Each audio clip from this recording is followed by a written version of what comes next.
आणि 18 पगड जातींची मोठ बांधून या ठिकाणी स्वराज्य उभं केलं आणि त्या स्वराज्याला आज नख लावण्याचं काम काही लोक करतायत.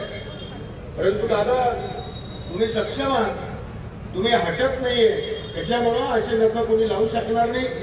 मी मुद्दाम म्हणून सांगत होतो की इकडे उमेदवार पण आमचा प्रेम म्हणजे दशरथ आपण आज करणच्या बाबतीत सांगत होते की म्हणजे करण इकडे त्याला लई लढतात, हे करतात, ते करतात.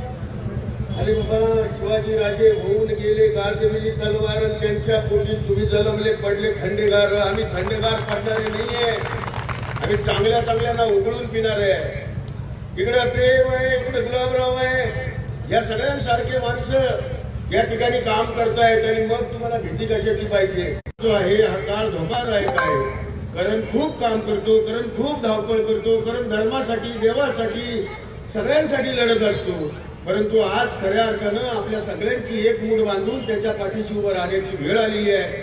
आणि म्हणून मी आज 12वा वर्धापन दिन, 12व्या वर्धापन दिनाच्या शुभेच्छा देतो की आपल्या हातून हे जे काही काम चालू आहे, हे काम अखंड खंडेन जीवन रामकृष्ण नारायण हे चालू राहू.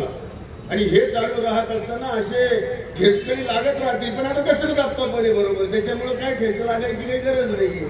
तर त्याच्यामुळं मला एकच सांगायचंय की आपण सगळे संघटित व्हा, संघटित राहा. आज आपल्या संपूर्ण महाराष्ट्रभरात नाही तर जगभरातून आज आहे.